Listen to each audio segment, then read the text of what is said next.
Brigadier General Mahmoud Soul, all the senior officers present here, the members of the press, you're all welcome to this occasion for a press brief that was made by the Chief of Defense Staff. And as we go on through the session, immediately after the press brief get hold, please, after the end of the brief, if you have any questions, you try to introduce yourself, the media house you represent, and tell us who you are, so that we'll be able to get a well-conducted ceremony, and I guess we could start from this. Yeah. Thank you. Use it, stay. All of this needs to be moved to that point. So, first of all, before we go ahead, we start with prayer. And we have two main religion groups here, Christianity and then Muslims. We can pray individually in our own way. Bismillah.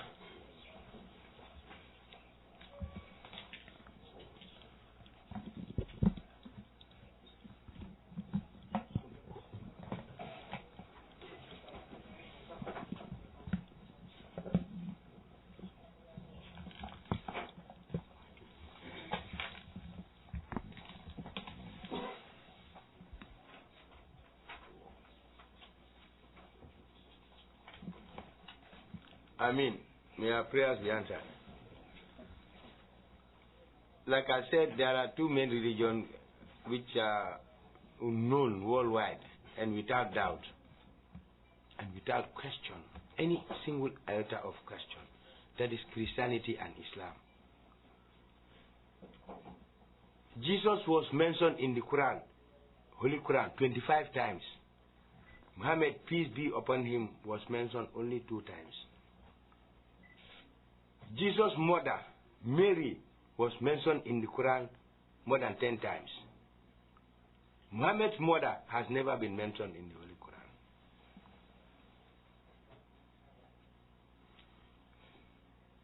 Muhammad's name is in the Holy Bible.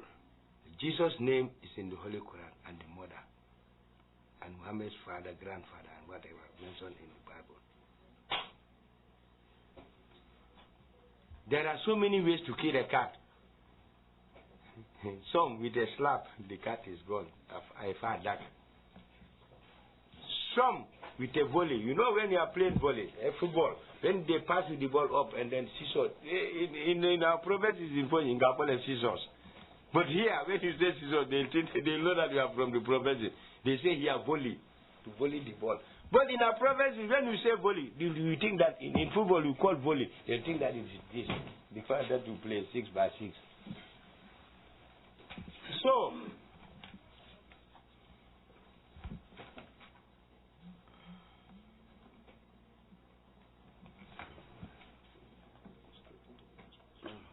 I'm coming. This is introduction. So, these main 2 religions are very important, and they are mentioned by Allah himself, not Muhammad or Jesus. There are so many ways to go to heaven. Some will take the shortcut and some will go by the long cut. Like I said, so many ways to kill a cat. Like I said, media is very powerful. Muslims go to church to pray for peace and to pray for good things. Christians go to the mosque to join their Muslim brothers to pray for peace and something good for the community or for the country. But the way some people see, it is the worst. And I'm happy that you, the media people, are here. We all know the situation we are faced with in this country. It's only prayers that can make us pull out of that situation. And people are searching for prayers. Others don't sleep. They pray throughout the night for peace to continue to reign in this country. Whilst our brothers and sisters in diaspora are fanning the flame of crisis of war, their fathers and mothers are here. What are they going to gain? And some of us will not sleep at night because we want peace to continue to reign in this country. We search for prayers everywhere. Good, I mean, not bad prayers. The prayers recognized by God. I went to church this past Sunday. Yes, some of you must have seen me when I was walking out of the church at Westfield Church. Yes, I went to pray for peace between the mark between 10 and 12. And alhamdulillah, when I went there, I met 6 brothers who are Muslims, 2 ladies and 4 men. They also went to join the Christians to pray, to continue to pray for peace, to continue to reign in this country. Hey, it is a crime that I did. CDS going to church. A Muslim CDS, Ousman Badou, going to church.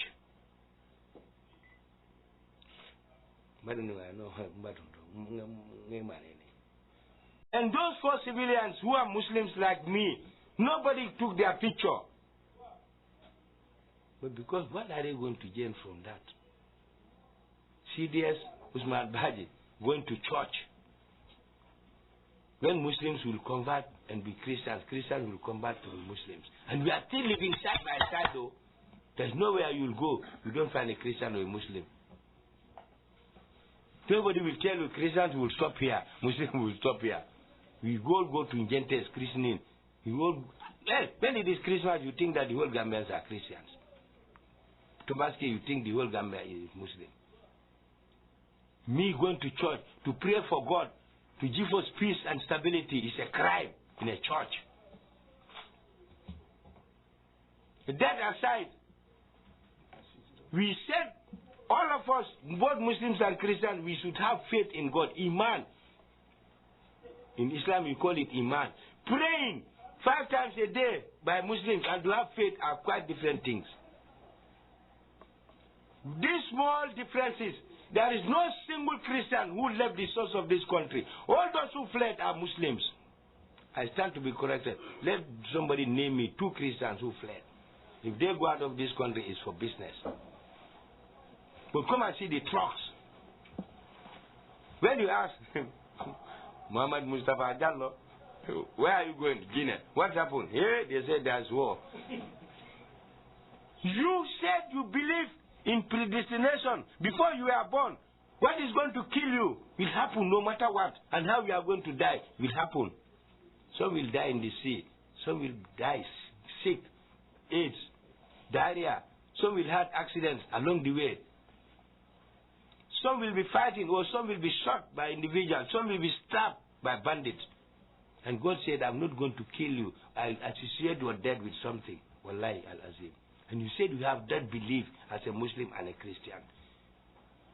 I stand to be corrected. Christians are closer to God than we think Muslims are. And I have my proof. Not yesterday or today, I will tell you the proof. Somebody can name me one single Christian country fighting today as we speak. Raise up your hand and name me that Christian country. All the killings and the wars are all from Muslim countries. Those who tie bombs and meet people praying, and they all are Muslims. Days of the IRA are gone, long gone. They shall never come back again. And we said we are closer to God than Christians. It is a lie. They have faith than us, the Muslims. They believe in God. We may be praying, but we don't believe that God is there for us. If we believe, wallahi, we'll join our Christian brother. When they pray in the church, we pray in the mosque. Nobody was going to leave. If you know that the way I'm going to die, nothing can stop it. Accidentally and so sorrowfully, along the way, 8 Guineans died on the spot in Senegal whilst they are fleeing to die. Before that, 3 days preceding that, 4 died again on the spot, car accident, and they are fleeing death. And the ones they left here are still smiling because they have faith in God and they know that the day that they are going to die, whether they are going to be killed by a bullet, Syria is level now to the ground. But there are still people living there. People have been born and others have been bombed to death. But those God said you are not going to be killed by a bomb are still surviving there. Let us have faith in addition to our prayers if we want to be true Muslims. If not, it's just what they call pasivalda. At the beginning, it tastes sweet, it's coated with sugar. Go until that sugar is finished. You think that they've given you poison. Pastivalda. Let us not be Pastivalda Muslims. Nobody can fool God. Prayers and faith is different. So, I will come back to what we are here for. We are here to give you, the journalists, the print and electronic media, to disseminate this information to the nation, those in the Gambia and those outside the Gambia, for them to know that we have been living in peace and we still live in peace and stability. What has happened is not a problem. It was a misunderstanding, political misunderstanding. And alhamdulillah, it is resolved peacefully. And those who fled and think that there was going to be war, we are appealing to them through you to send this message around the world for them to come as quickly as possible. Their security has been assaulted and is still continue to be assaulted. And we want also to sound the opinion and also our opinion to our neighbors and the ECOWAS in general and African Union in general to know that this problem has been solved amicably like we wanted by political means and not military means. Even if political means fails, we want to tell them that we are soldiers of a difference. We love our people, we love our armed forces, we love our soldiers.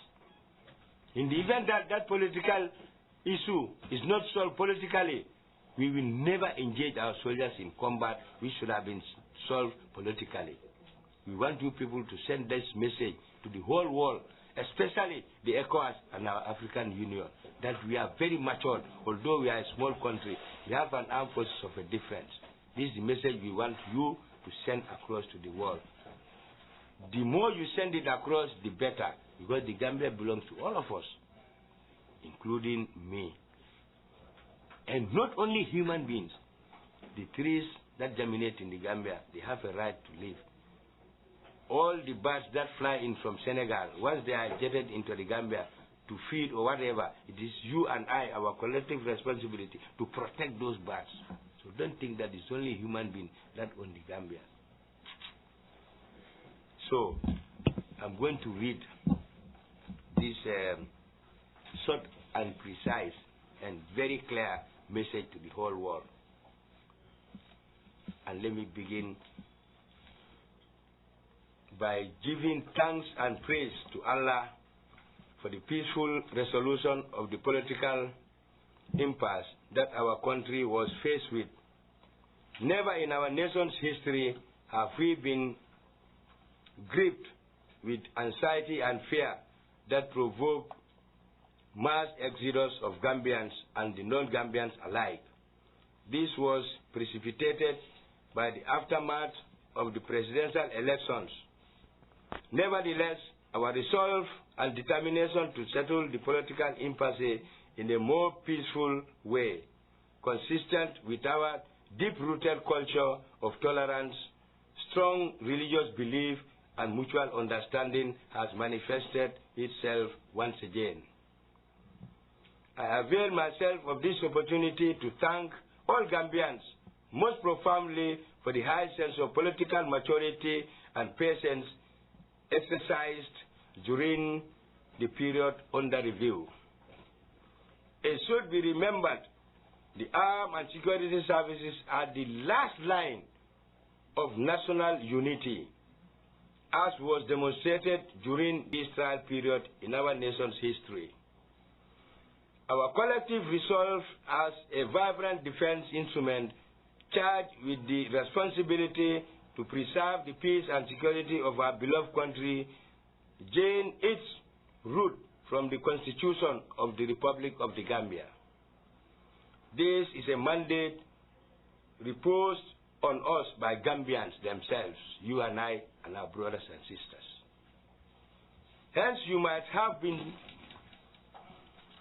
have seen deployments at strategic locations, that is points within the greater Banjul area during this period.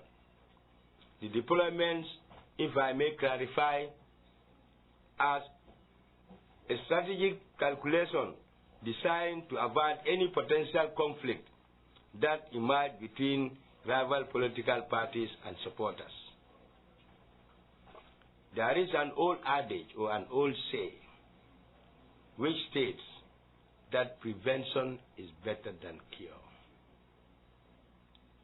And the Wolof will say, lakale balanga, complete it yourself. Baha, kodeko, balanga lakale. This goes to our Fana brothers and sisters. This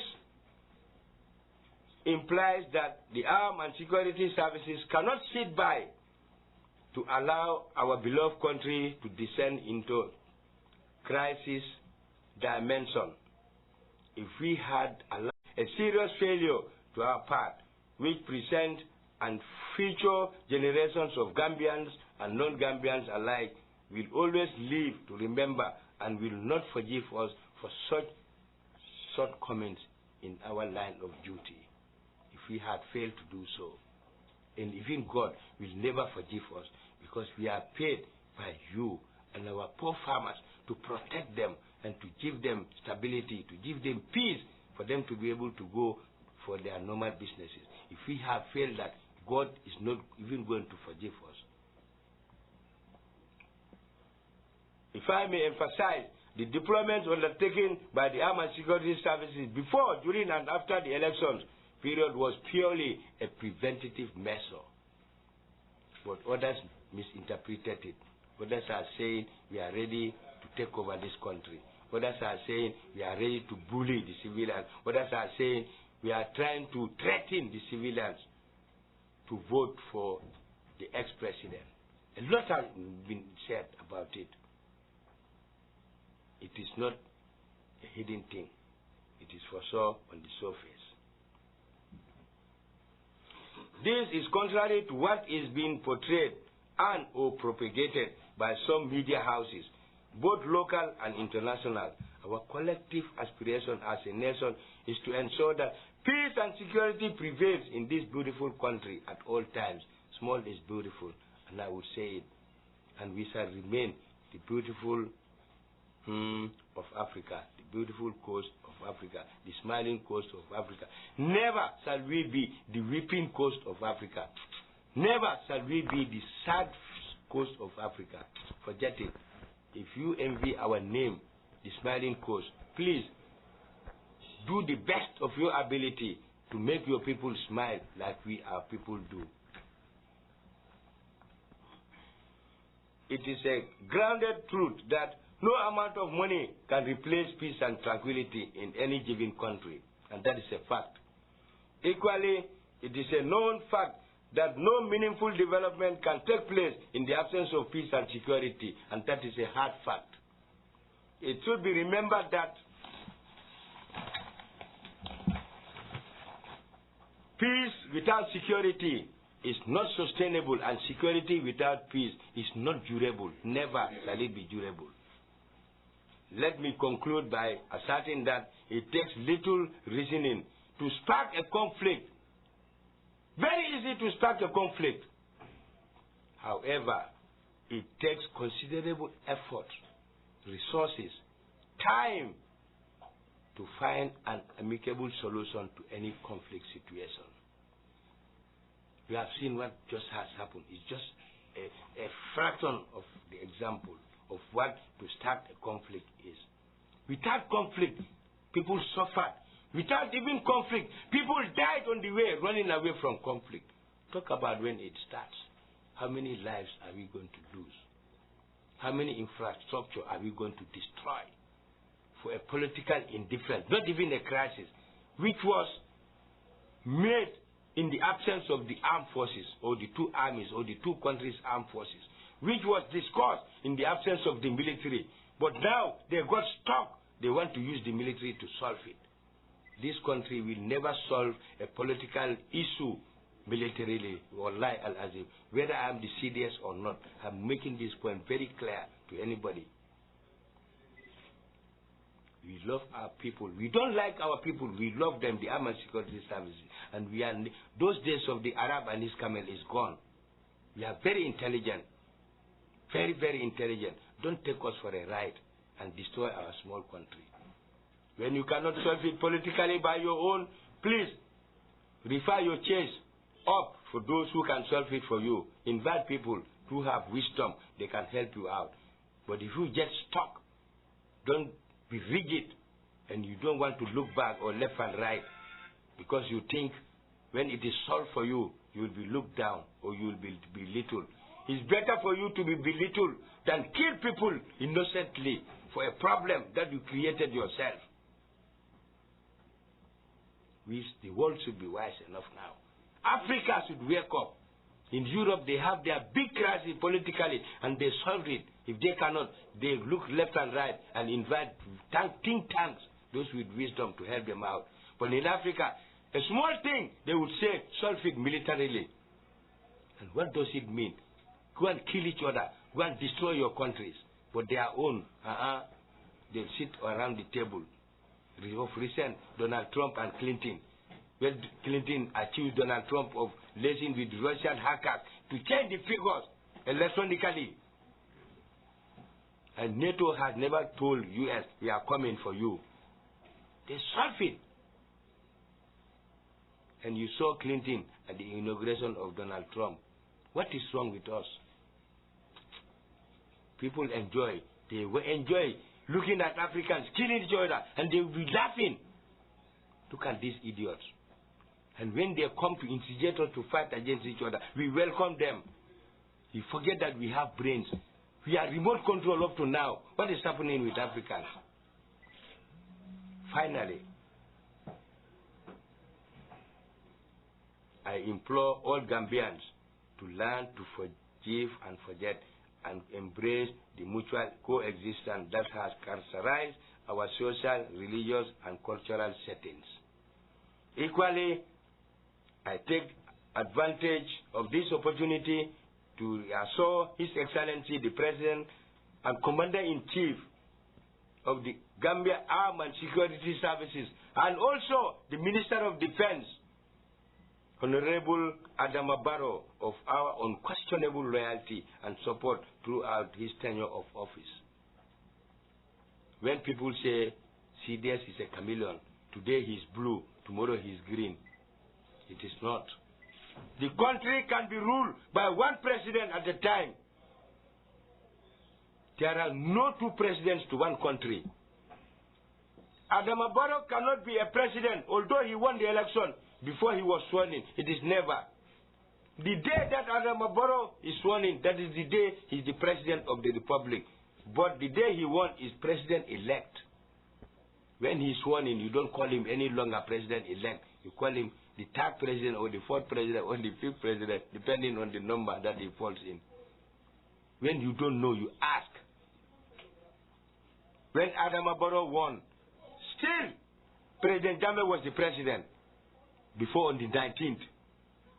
And people started saying, hey, CDS said this yesterday, today he said that. We don't know where the armed and security services are because he's the head of the armed forces.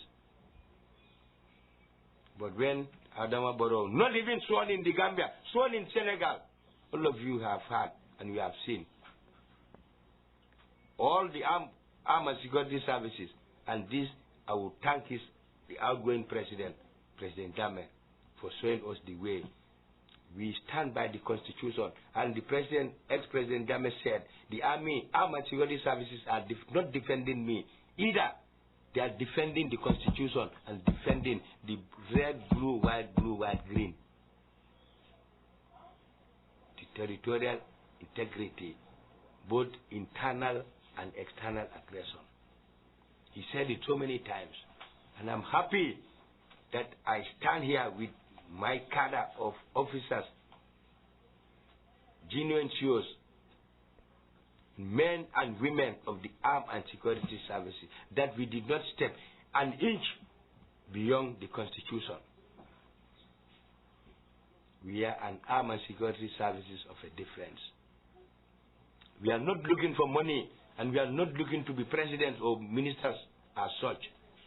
We are going to end where we are asked to end, by the civil authority. And I thank the outgoing President Jammeh for the 22 years that we have served him 100%. And I also want to welcome on behalf of the Armed and Security Council, His Excellency Ousman Badou, the President of the third President of the Republic of the Gambia, the Commander-in-Chief of the Armed and Security Services, and also the Minister of Defense, that we gave Yagame 100%, and we are wholly and solely ready to give him 150% during his tenure in office. He would know that this Armed and Security Service is one in the world. I swear to God, I have the Quran with me. So, once again, we welcome him and we thank him also for knowing that he has an Armed and Security Service.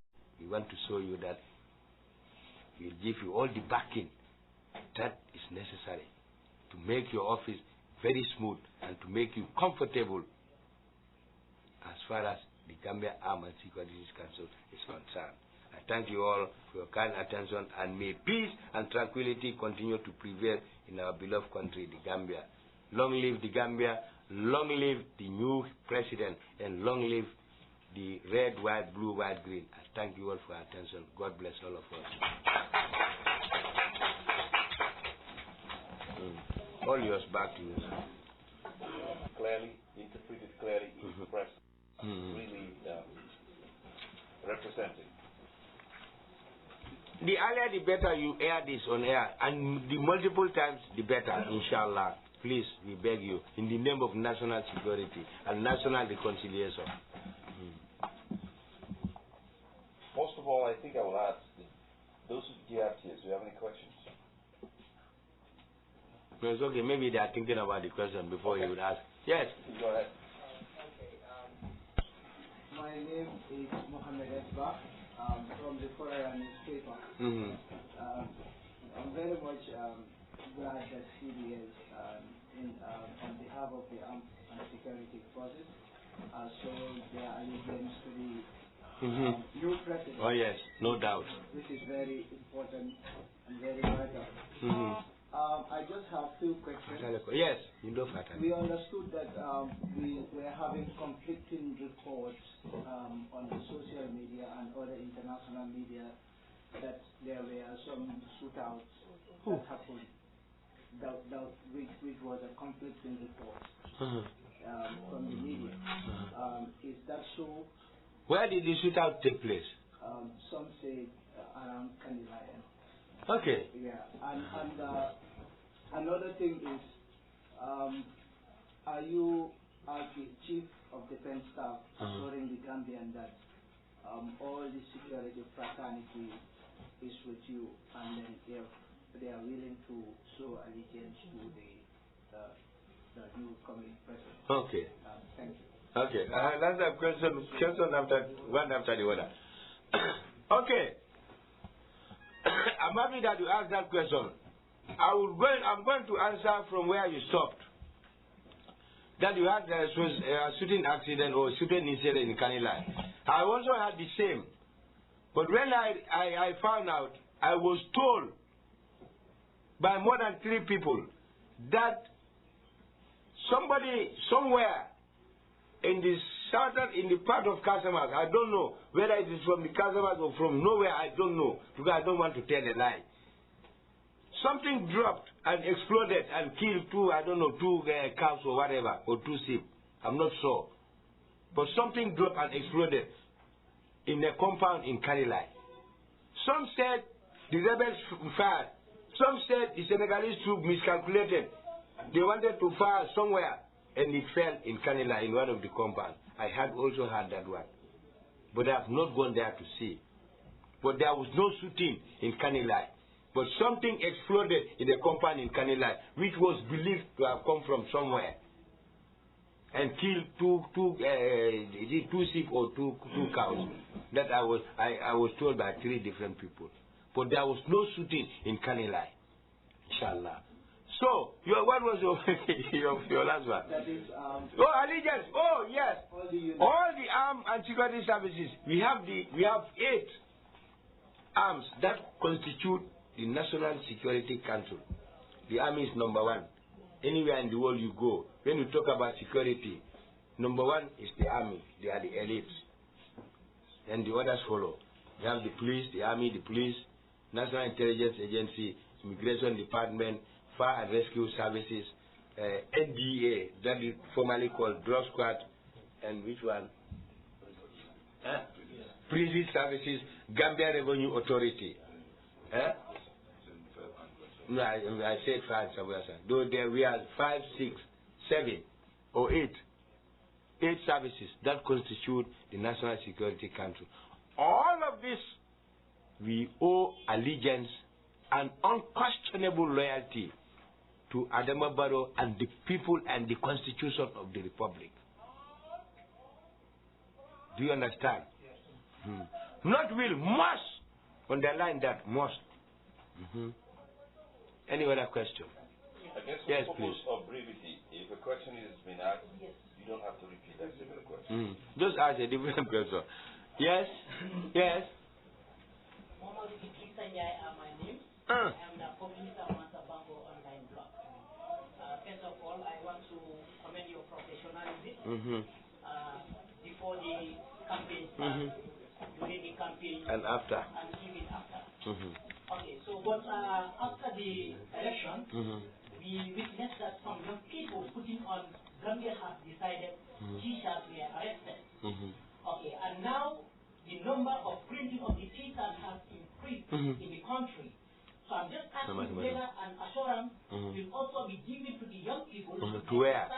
To exercise their what right? To wear. Their fundamental right to put on different color of clothes. Yes. Okay. You said they were arrested before the elections or during the campaign? Or? No, it was after the election. After the election? Yes. Oh, during these political indifferences? Okay, fine. Okay, let me answer that one. Thank you very much for that question. Okay. You are right. Yes. I did not witness it. Is the mic picking up? Oh, okay. It's well like that one. It's the same, this one. So, I was equally told. But you know, when you have a herd of cattle, you see the cattle, the ones they put rope and then a big bell. No, I'm coming. This is the armed forces. We have more than, I will not tell you our strength. If I tell you I'm lying, I don't know our strength. I swear to God. If the IGP doesn't know the strength of the police. But when you have a flock of sheep or a herd of cattle, when you look at the herd of cattle, you see the others with a bell, big bell, and others with a long stick. Those are the bad cows because they don't go with the rest of the cows. When the cows go right, they will go left. And for people to know that they are around this, they put the bell there. When they walk, it makes the sound. Talang, talang, talang. They know that I've done them more fooling. Those with long sticks. Because when you have it between your legs to run, even a human being is difficult. Because they are the ones. Hey, when cows are here, that cow is 10 kilometers ahead. So they put that one to slow it down, to move with the rest. But it's also equally a bad cow. So is human being. In the armed security services, not all are good. I have to be frank. There are others who are criminally minded. When they go out, they think that they are Rambo. They forget about what they do. They go and do things of their own.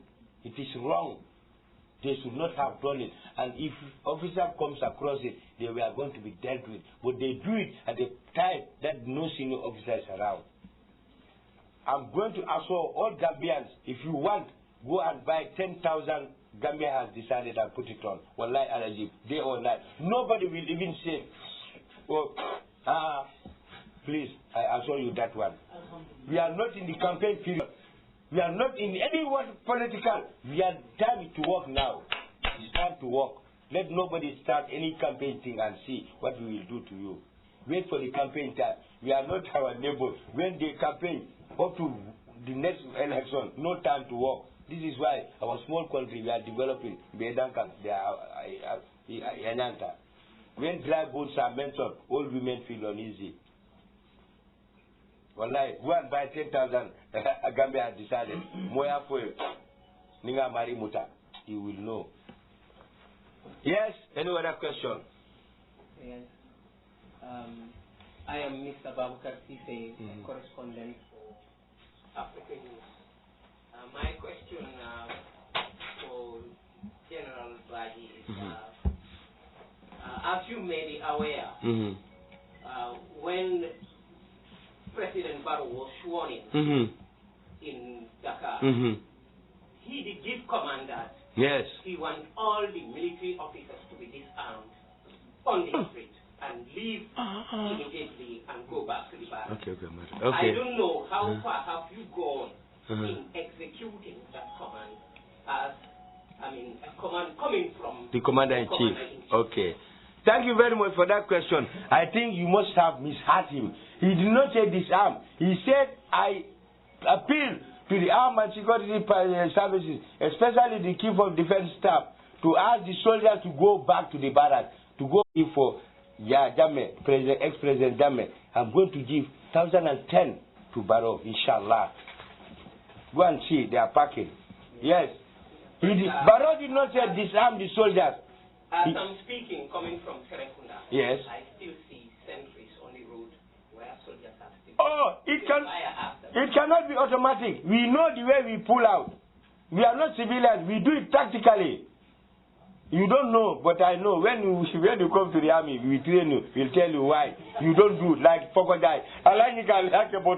One time it disappeared. We have our strategy. We have our way of pulling back. When we are going to deploy, we have the way that we deploy. It's not automatic. Pop! It is there. We do it tactically. And when we are withdrawing, we withdraw tactically back to barracks. Before tomorrow, you will not see any soldier. And let me warn people, be very vigilant. You are going to be soldiers of your own, policemen on patrol of your own. Because we are going back to barracks, the Commander-in-Chief said so, and we are going to comply, whether you like it or not. And we are happy that we are going back. Be ready to be ready, because the teams will be ready, although the police will do everything possible, because they fled when we are out in the street. When we meet you with a small radio, we'll ask you, give me receipt. If you don't show me receipt, you are going to the station. Those notorious ones, they fled. And now, when they are very happy when they heard the Commander-in-Chief saying, soldiers, especially the armed forces, go back to the barracks. See what they will go to do tonight. What they missed for 10 years. But let them take it for a ride. The police are there. The police intervention is there. The armed patrol is still there. The army is still going to patrol to ensure that people sleep peacefully. That rubbish will never be repeated. And let me warn those thieves. When we catch you, before you go to court, you will suffer. You will regret why you are born in this world. Leave people with their property. If you want to get rich, go and toil. Go and push wheelbarrows like others will do. And they get rich quickly. But our problem is everybody wants to drive a beautiful big car with necktie when you are getting it from people's sweat. I'm warning the thieves. It will never be business as usual. We will ensure that Barrow's tenure, he enjoys it. He sleeps perfectly well to think about what he's going to do tomorrow. Not to be thinking about how many shops they broke. I'm warning you, the thieves. Going back to barracks doesn't mean that the streets are insecure. We are more aggressive when we go back to the barracks. So be warned. Don't use that as a stepping stone to create your criminal activities or to go back to your criminal activities. If we catch you this time, you will know that Barrow's time as a president is different from a President Barrow. If we have been injecting you 6 injections during President Jammeh's time, this time, Barrow's time, we are going to inject 6 by 6, 12. Another question. I'm serious. I am by Emil Toure. I'm a freelance journalist. In general, President Barrow has emphasized that this administration has no intention whatsoever to prosecute any member of the armed or security forces. That being the case, will the military high command order for the release of members of the armed forces who were arrested recently? Oh, thank you. They are already released yesterday. And we gave them 1 week to rest until Monday. They are already released. So. He has given orders for them to be released. They are already released. Do you understand? Next question. Next question. Call them, they will answer you from their bedroom. Some are drinking as we speak. But yo. Before you had this question, they already released. I called the he'll tell you I'm at the beach I enjoyed with my wife. Yes, so the commander-in-chief first move, release them and they are released. Yes, he cares for the armed and security services. There is no development that can take place without security. Anybody who tells you it is politics first before security, it's a lie. Security is the bedrock of humanity in the world. This is why God said, anybody who dies defending your nation, it is me, God, who is going to pick you up from your grave and take you to heaven. I will not take you by send anybody, Malaika or what. The rest, even if you pray 100 million times a day, when you die, if you will wait for the day of judgment. We will not play with what opportunity we have. We need heaven more than what we have on earth. Wallahi al-Azim. Yes, next question. Next question. My name is Tang Wendy. I work for City Limit Radio. We are aware that there are some military officers who also fled to Senegal. And as far as we are concerned, as far as they are concerned, they still see themselves as military officers of the Gambia. What is the fate of those military officers who fled this country and would want to come back now that the situation is okay? Perfect. I love that question. This is what we call in the army betrayal of your country. You know Judas in the Bible, Judas Iscariot, who betrayed Jesus. Judas Iscariot is an understatement. I don't know how to describe these people. They are more than double Judas, I swear to God.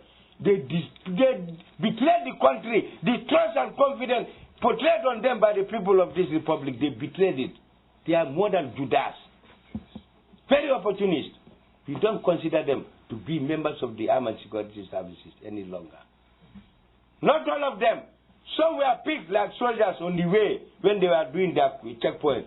They were told by those senior officers, jump in, we are going for patrol and come back. Not knowing that they are fleeing. They are very innocent.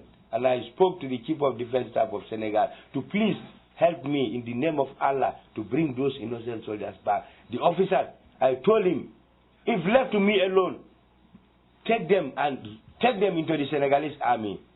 I don't need them in my armed forces because they cannot stand in front of men. The men they are supposed to command, they fled looking at the Al Jazeera TV. This is why in the army we don't believe in sitting in the office. Go out and see what is happening. But because they are watching Al Jazeera TV and they are cowards, Shakespeare said, cowards die many times before they are dead. Battle is a field of standing corpse. Those who want to escape will die. Those who want to die will escape. This is what has happened to these senior officers. They are big cowards. You watching on television, you have your deployment beyond Brikama. You cannot call to find out, even if you cannot go there. How is the situation? Have the ECOWAS troops pass you? They cannot. There is no soldier who can fly with wings like you used to see on movies. Because Al Jazeera has said the ECOWAS troops came up to 10 meters before State House and they were asked to halt. All of you read it when you watched at Observer. Up to yesterday evening, they are showing it on that. Who told them to halt? And where did they pass to come to 10 meters before State House? And these officers were watching this, said Njai and Jesus Tamba on television, Al Jazeera, to be specific, that the troops, ECOWAS troops have crossed from Brikama. Now they've taken over Farafenni, those who came from Farafenni end, and these ones are coming from Casamance end. They have sweep over Brikama with no resistance. Now they are heading towards one infantry battalion. So Njai looked at the screen and said, and called Jesus. Yes. Hey, did you see what I'm reading? He said, yes, I saw it. Okay, leave your Pajero, jump into a brand new pickup. That was given to the armed and security services. Jesus also did the same. Okay, you see the road at Laban, let us meet there. We take the bypass. You see the checkpoint between Chambuja and Brikama, that PIU checkpoint. This is where they came to and took the Mandina Bar Road, Shiliti. Because they are avoiding this side of the road. Because they think that now Al Jazeera said they are now leaving Birkama, heading towards Yundum Barracks. So they are taking that flank far left to avoid them to go down. You are a commander, a colonel redneck, who's supposed to tell the boys A, B, C, and D. If you flee and leave those ones, you are leaving them in the mercy of the enemy. Total confusion if there is no command and control in the military. Nobody is going to tell you, go to the right, shift back, fire this way, enemy this way. The whole colonel left and flee. They met some boys doing their job. They shouted at, well, come on, jump in, we are going to find. When they reached at the Madinaba checkpoint, they are colonel. The police there and the police there, they thought that they are on normal patrol. But the way, before they knew, this guy, before they say, hey, the guy accelerated. They know that this is not normal. They pursued them. But before they could realize they are into the other side of the border. And you cannot pursue somebody and get into this territory. They are offending internationally. So they stopped. They went and handed over themselves to private soldiers, a colonel, with your red neck. Television everybody did it. You see what media can do when there is no single flight that moved even from the border to enter the Gambia. But the Al Jazeera is saying to the world, and if you are a Gambian in Germany, you say, it is true. They are Gambian. If not for this who have asked the ECOWAS troops to stop, they must have bombarded the state out. Because they took the whole country with no resistance up to 15 meters to stay down. They were asked to stop. See what media can do? This is what made Esa Tamba and this idiot to flee and to leave their men under the mercy of this supposed, in quote, enemy. Who are they going to stand, even if I reinstate them to the army, to tell them, to hold their hands akimbo and talk to them? They are going to insult their mothers and fathers, and nothing will come out of it. Because they are more than a betrayal. They left them to die. They left their men to die like dogs. That is my style. They better stay there and join the Senegalese army. It's better. And the soldiers to come back because they are innocent. Any other question?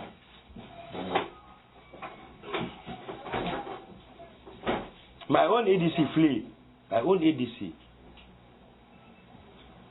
Because they told him that CDS, when there is war, he moves to the front. He's not the CDS who sits in the office to find out from the men in the front side. I take the lead myself. So maybe that one made him so paranoid and so confused that he fled. Yeah. So those deployments that we did, like the CDS rightly mentioned, it was strictly to preserve what we call a societal cohesion within the country. If we had allowed things to escalate, you and I would not have been here today to discuss or to accept interview from the bullets would have been flying. Let me just emphasize on one thing. It's a conflict. It provokes and unprovokes. What do I mean by that? In his statement, he said it takes little to spark a conflict. But it takes considerable time, effort, and resources to find a peaceful settlement to that crisis. I want to lend my voice to that. And that is true.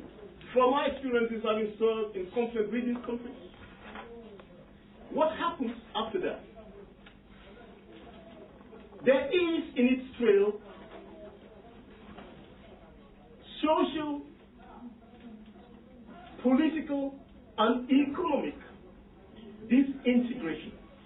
Iraq is the point.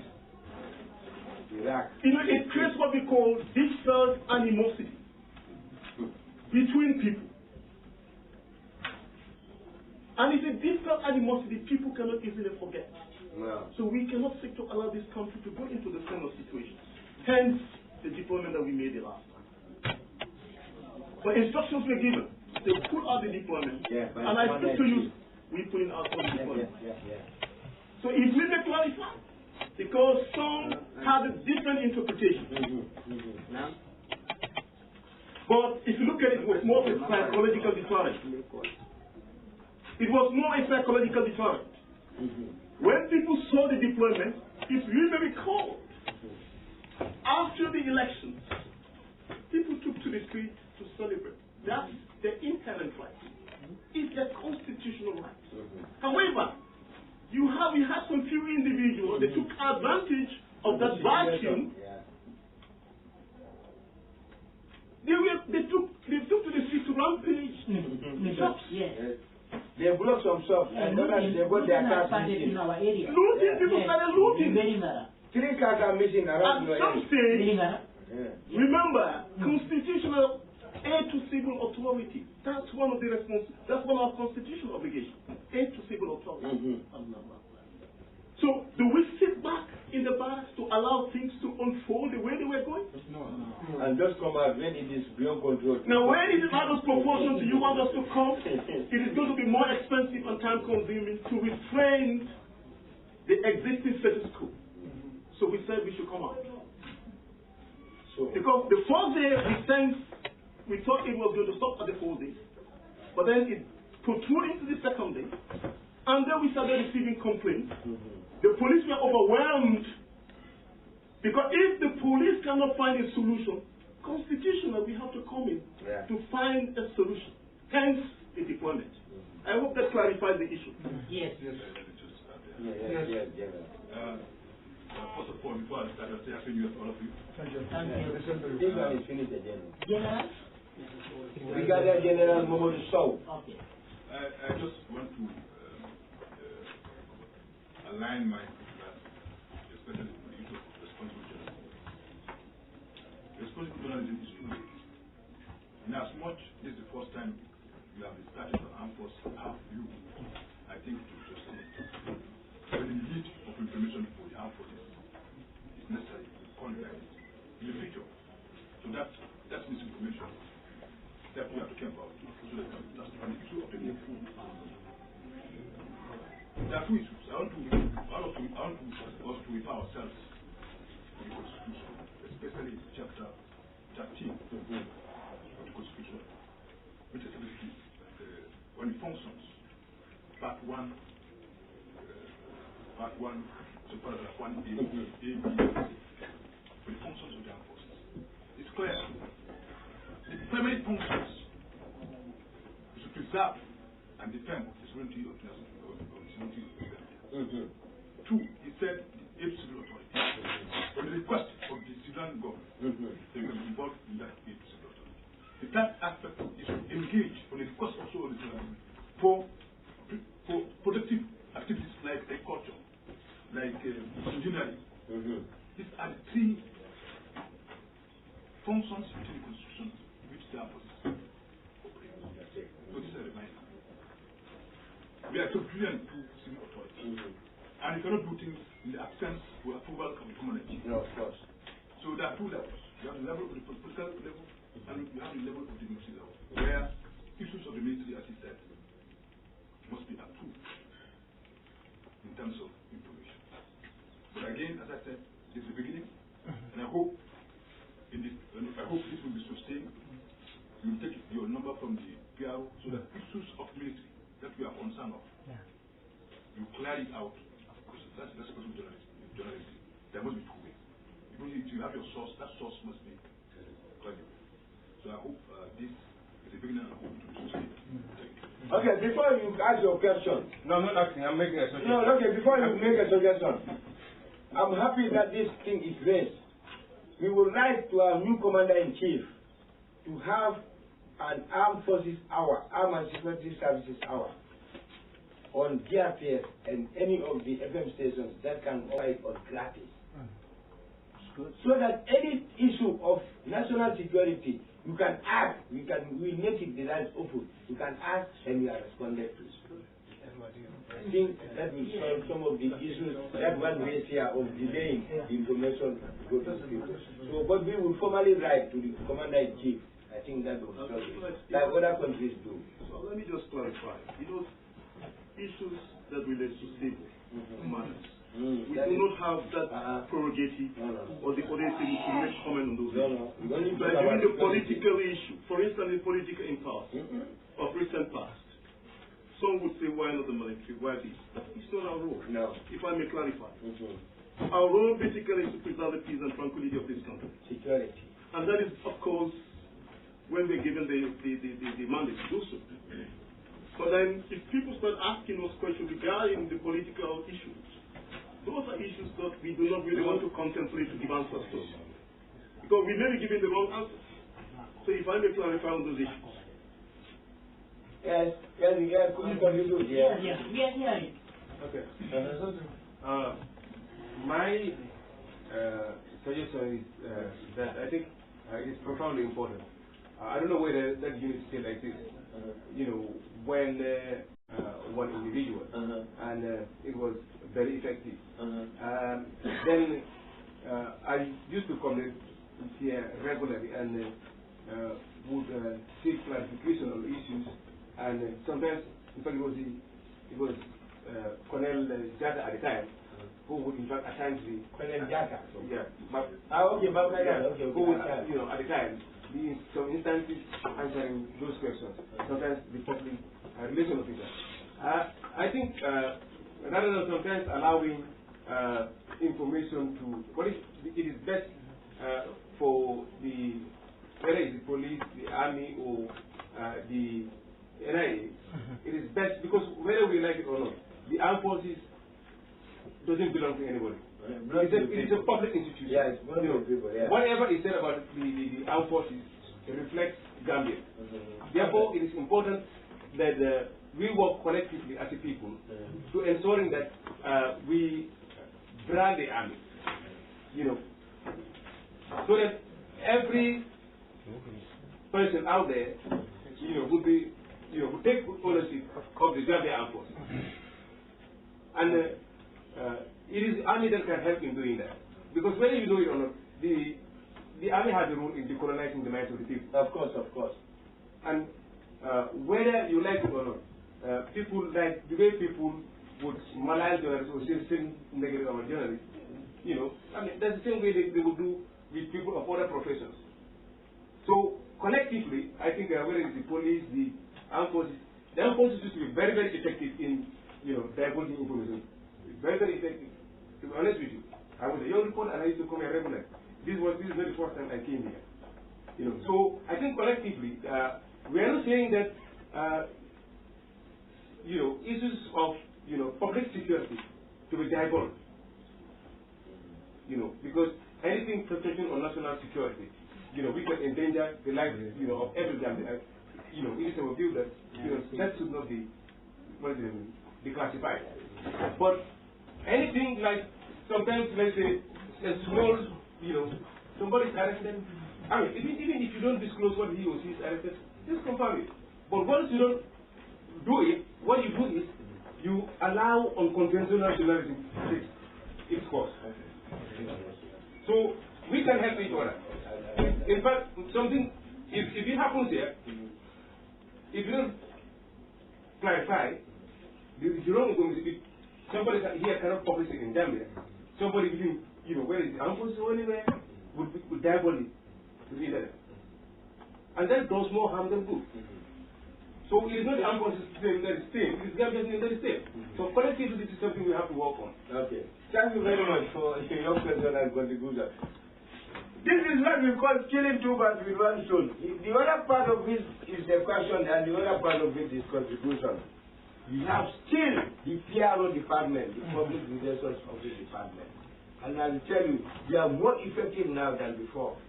Because we have state-of-the-art gadgets than before. And number two, then like you said, Babakandano used to answer most of your questions.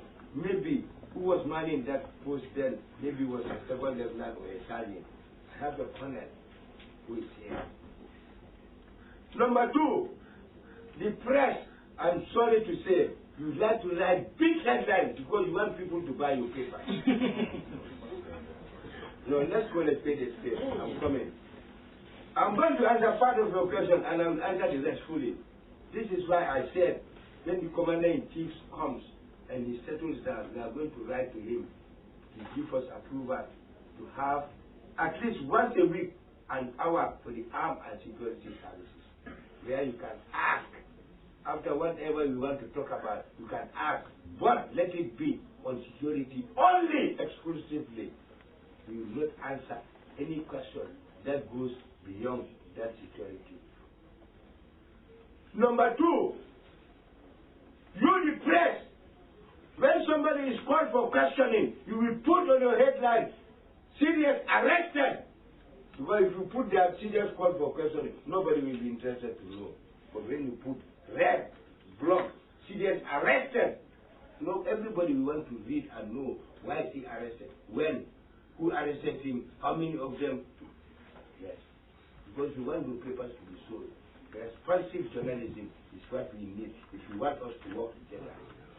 What we tell you, put that in black and white. But not what we tell you, you go and metamorphose it just to get money. Number two, need to know basis. We communicate most of the time through press releases with the approval of the Commander-in-Chief and now President Barrow. Like I said before, we don't open this mouth, we zip it until he gives us the key to open it. That is both army and other security services. We are the only people in the world who are surrounded by two laws, the civil law and the military law or service code of conduct. I cannot take you and try you in the court martial, but you can take me the CDS, you try me in the civil court, and you can try me in the court martial. We have a very big load on our heads. This is why the armed security party, any personnel you see, should be the most fearful guy. That is, should fear the law. Because we are surrounded by two laws.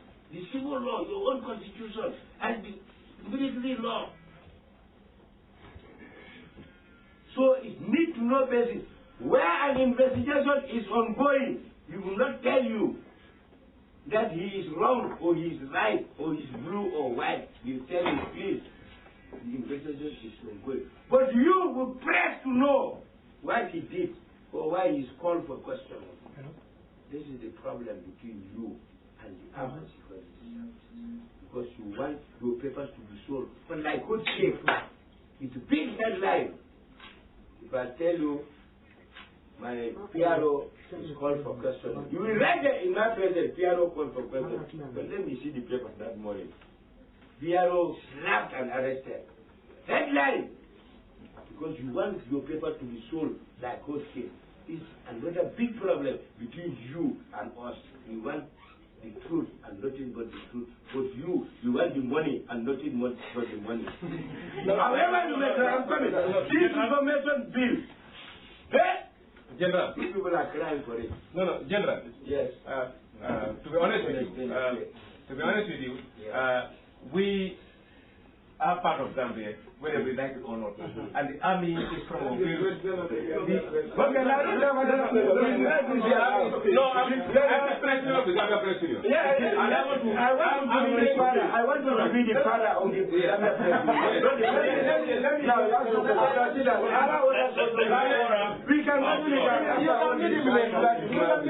Okay, I have an appeal. I just have an appeal to General. Yes. Let him talk first, please. I have an appeal, like, I'm appealing CDS. To send the greetings card? No, not what I have to say is serious. Please create that platform for journalists to execute their duties. Especially this when it comes to national functions. Myself, I've been encountering certain things like going to national functions, and then the army will stop you and then start asking you who are you. And then such things and stuff. While you provided your media card and stuff. So I think we have to create the platforms for journalists to execute their duties, because if you don't give that platform, then it will bring misinformation and hostile environment. Okay, now, thank you for that question. We are here to enlighten each other.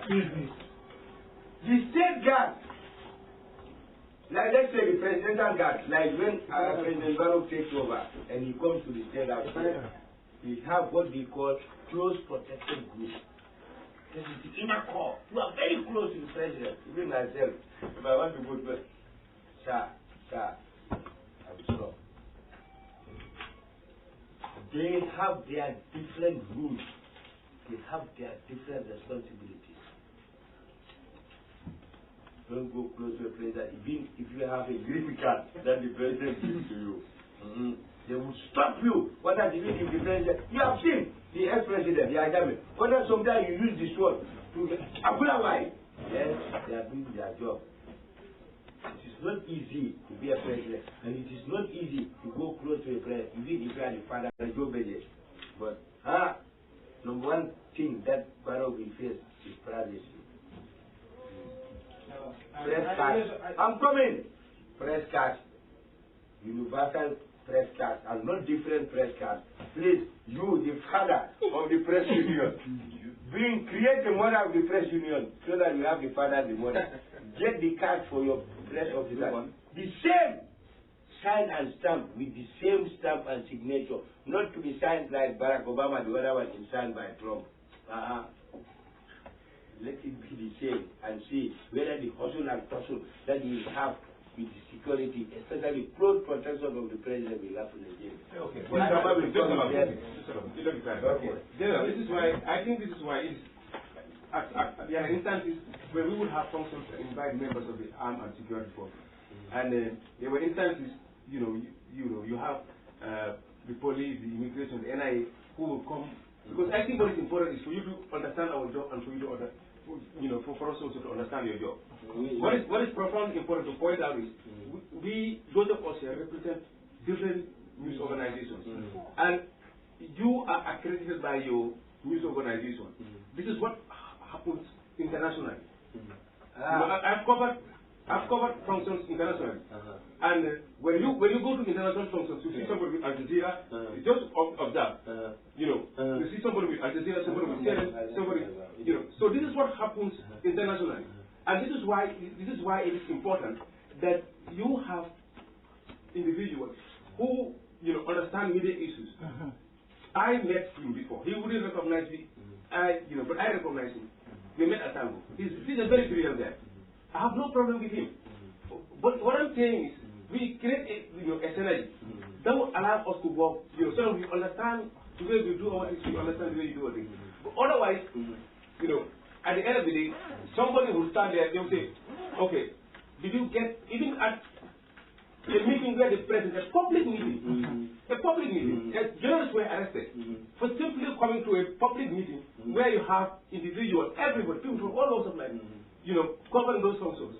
So, or attending those functions. So, the fact is, it's a public function. A public function, I would have expected, okay, like you said earlier, but this is why I say people need to understand the role of the press. I would have expected that those members of the armed forces would have been very much interested in ensuring that peace, and tranquility prevails at that place, but not to go and arrest somebody for taking down laws. So it doesn't tell well of the armed forces. Of course. If they only do things that are wrong, if they only do things that are wrong, and somebody asks them, they will tell you that sometimes they think I'm anti-press. When they do things that are out, then that I criticize. So what is important is also how do we sensitize each other to make sure that we understand each other's functions. Thank you. Let me tell you, to be quite honest between me and God, you and the press are responsible for this trouble in the Gambia today. People flee. It is you, the press, who are the cause of it. I have the Quran with me. It is you who caused people to run away. It is you who said ECOWAS have entered. It is you who said Senegalese troops have crossed.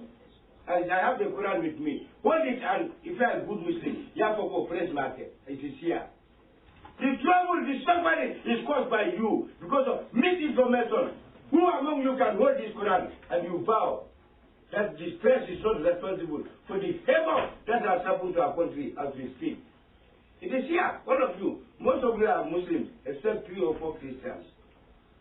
What you have said, and I stand to be corrected, you have attended many, but I think I traveled more than you. I was the ADC for 5 years for President Jammeh. I was PPO for 8 years for President Jammeh. There is no way I have 8 diplomatic passport filled with different stamps. I traveled the world more than you.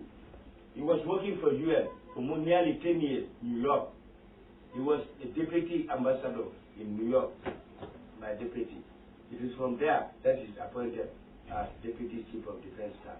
He was working for the army before he was deployed to New York. The press, what you have said is wrong.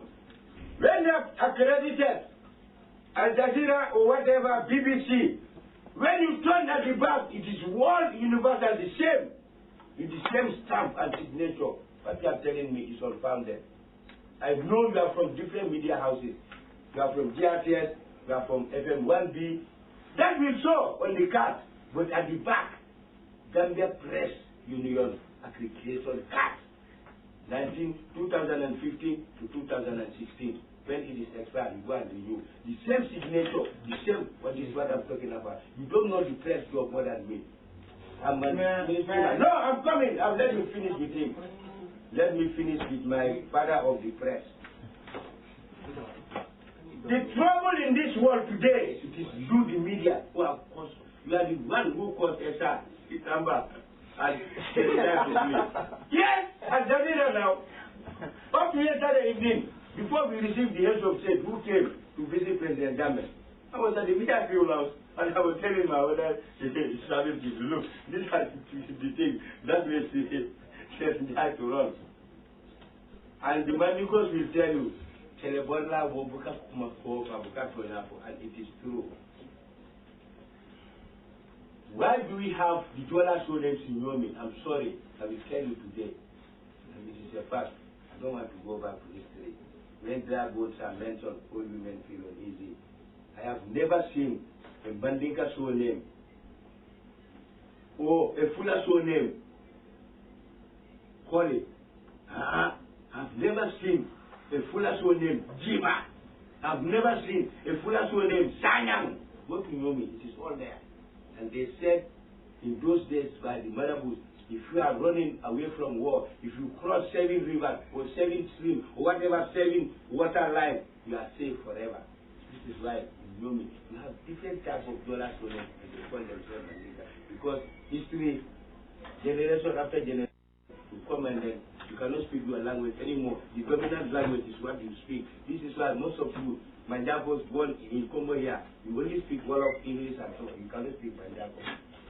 My sons cannot speak Gola because their mother and I speak Wolof to them and they are Badou. This is why you have the full type of dollars with you. They are originally dollars. Let me tell you. Marino, throw something to this father of the press. No, let me just take this clarification. What? I'm coming.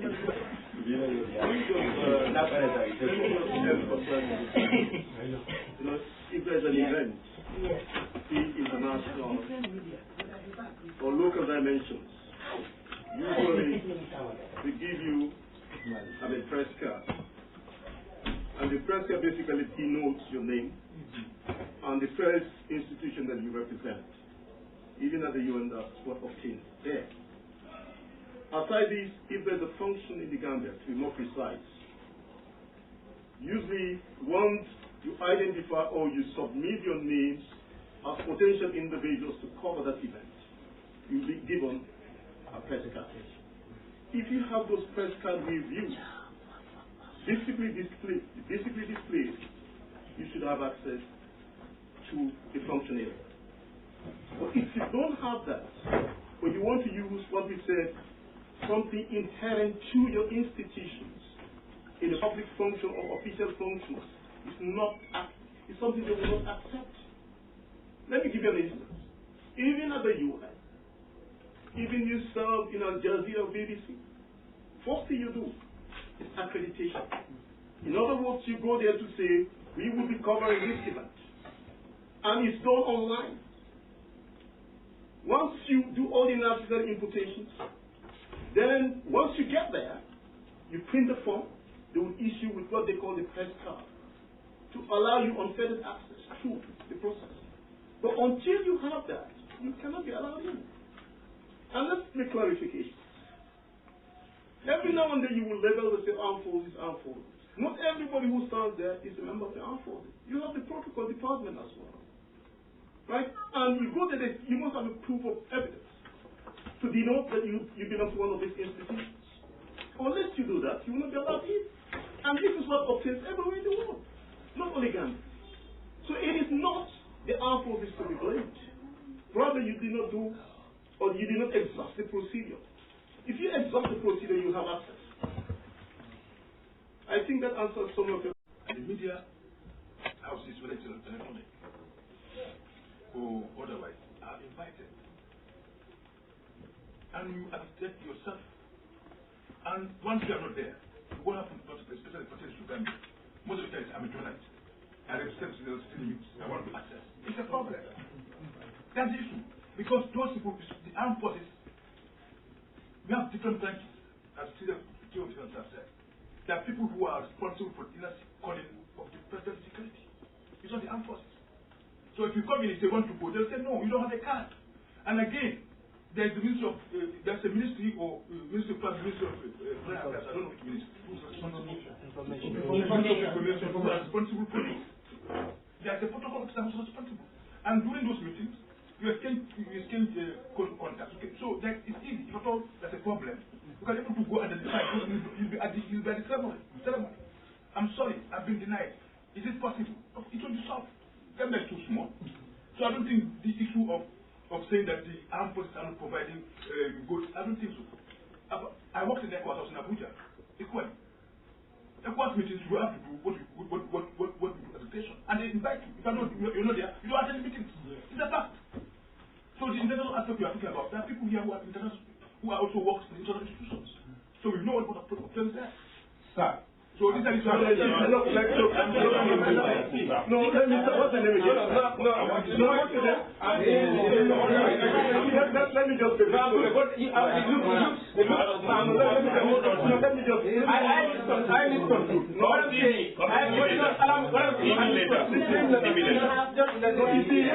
Let me just make clarification. We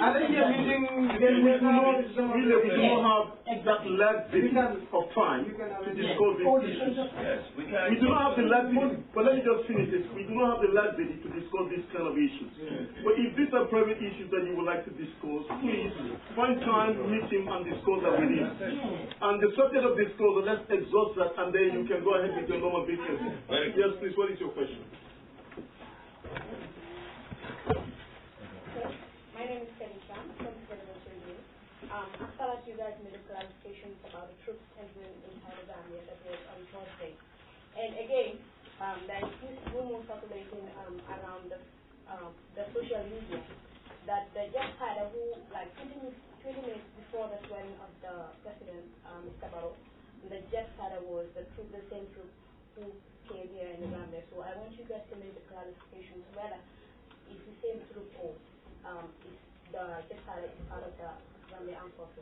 No, let me just make this point clear. There is no single foreign troop in the Gambia. For now, there is no single foreign troop in the Gambia. Let me make that point clear. So I think I want to stop there. That was very clear. Any further questions? Yeah. We need to hurry up because we need to close. Yeah, I just want to have one question. I just want to know, like, President Barrow is not in the country and is expected to be here. I want to know what is the plan from the armed forces to provide security for Barrow's coming? I know the crowd is too much and the police may not be able to control the crowd that is coming in the country. Do you have any plan when it comes to securing the president and also the people who are going to welcome him coming into the Well, if I may preempt, once we get all those information, I'm sure there's going to be a first contact. Okay. There could be probably coordination.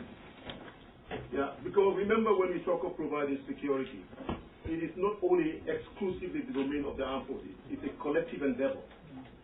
So I'm sure there could be a team that will sit with us and we look at it holistically and see where we can chip in as an armed forces to provide those necessary security. Because I believe it's a concerted effort, not an individual effort. But like the CDS rightly mentioned, he's the commander-in-chief. And he should be assured of one thing, our absolute loyalty. Okay. and commitment. I have one more question. Thank you. Thank you very much. So do you have your Can we have the... I just want to make a comment just to conclude everything. The CDS is unfortunately not here at the moment, and but the president of the GPO is here. Hello. And the senior military officers are here. I think something has been discussed here which is very, very paramount, which we actually have to resolve as a nation. That is some sort of, perceptions between the security forces and the journalists. Actually, I think these occasions should be taken as an advantage to meet as two very important bodies, for the development of this country. And we can have talks, for example, a seminar where the GPU will come with materials and rules, regulations, and principles of journalism before, the military, whilst the military will also in exchange familiarize us with what are the regulations, being international and... immediately after this. I think that is a very important thing, so that we can build a bridge and move forward. Let me ask you one thing. Yeah. So from all what I can deduce from all your statements, the progress you had in the past is exclusively against or towards the military, is that correct? No. So because you see, because it was not a generic statement.